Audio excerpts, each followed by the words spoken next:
बात जातिगत जनगणना की, वो इसलिए क्योंकि इस पर रोक जरूर जारी है, लेकिन इसके लिए जिम्मेदार कौन है, इसका जवाब तलाशा जा रहा है इन सभी सवालों का।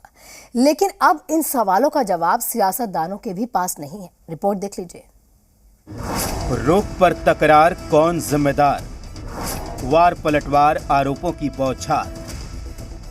बिहार में जातीय गणना पर हाईकोर्ट ने रोक लगा दी है, लेकिन अब सियासत तेज हो गई है और इस मामले में पक्ष और विपक्ष के बीच जुबानी हमले तेज हो गए हैं। आरजेडी सुप्रीमो लालू प्रसाद यादव ने ट्वीट किया है, जातिगत जनगणना बहुसंख्यक जनता की मांग है और ये होकर रहेगी। बीजेपी बहुसंख्यक पिछड़ों की गणना से क्यों डरती है? जो जातीय गणना के विरोधी हैं वे समता, मानवता, समानता के विरोधी और ऊंच नीच, गरीबी, बेरोजगारी, पिछड़ेपन, सामाजिक और आर्थिक भेदभाव के समर्थक हैं।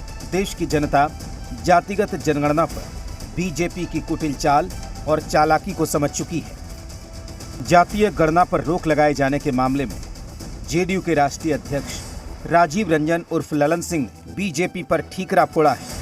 उनका कहना है कि गाजियाबाद में रहने वाला शख्स बिहार में जातीय गणना से कैसे प्रभावित हो रहा है, मुकदमे कर रहा है। बीजेपी शुरू से पर्दे के पीछे से खेल कर रही है और आगे भी खेलेगी, लेकिन इससे कोई फायदा होने वाला नहीं है।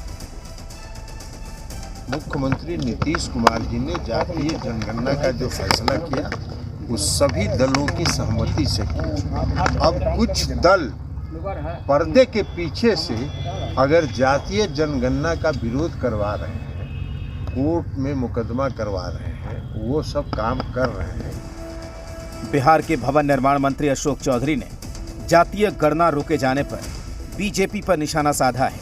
उन्होंने कहा कि पंचायत चुनाव के वक्त भी बीजेपी ने घृणित कार्य किया था। उन्होंने कहा कि हमारे नेता ने जातीय गणना की पहल की है और हम पूरी मजबूती से आगे की कानूनी लड़ाई लड़ेंगे। पंचायतों के चुनाव के समय में भी इसी तरह का उन्होंने घृणित कार्य किया था, लेकिन उनको लगा झटका ना, अंत में तो हुआ ना रिजर्वेशन लागू नगर निकायों में। कितना दिन तक नगर निकाय को चुनाव को रोक कर रखा था? ये लोग किसकी साजिश थी?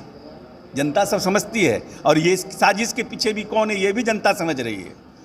कहीं पे निगाहें, कहीं पे निशाना, सब जनता समझ रही है। केंद्रीय मंत्री अश्विनी चौबे ने सीएम नीतीश कुमार पर निशाना साधा है। उनका कहना है कि जातीय गणना जातियों के विकास के लिए होनी चाहिए। पलटू राम जी का दूसरा अध्याय शुरू हो चुका है। जातियों को जातियों से भिड़ाना चाहते हैं, ये सब इनका नाटक है। पलटू राम जी का दूसरा अध्याय शुरू हो गया है। ये जंगल राज के गोद में बैठ करके और जातियों को जाति से भिड़ंत करने का, एक विद्रोह पैदा करने का, ये इनका नाटक है। हम चाहते हैं कि भाई सबका विकास होना चाहिए। बीजेपी सांसद डॉक्टर संजय जायसवाल ने सीएम नीतीश कुमार पर भड़ास निकाली है। उन्होंने आरोप लगाया कि सीएम नीतीश कुमार जातीय उन्माद फैलाने के लिए जातीय गणना करवा रहे थे। माननीय नीतीश कुमार आदतन अपराधी हो चुके हैं। मैं प्रदेश अध्यक्ष के रूप में लगातार कहते रहा कि जब सभी के सहयोग से जातीय जनगणना हो रही है, तो जब जातीय जनगणना शुरू हुई तो उस समय सभी दलों को क्यों नहीं बुलाया गया? जातीय गणना पर रोक लग चुकी है। अब 3 जुलाई को इस पर सुनवाई होगी, लेकिन फिलहाल सियासत में आरोपों की बौछार हो रही है। ब्यूरो रिपोर्ट, जी मीडिया।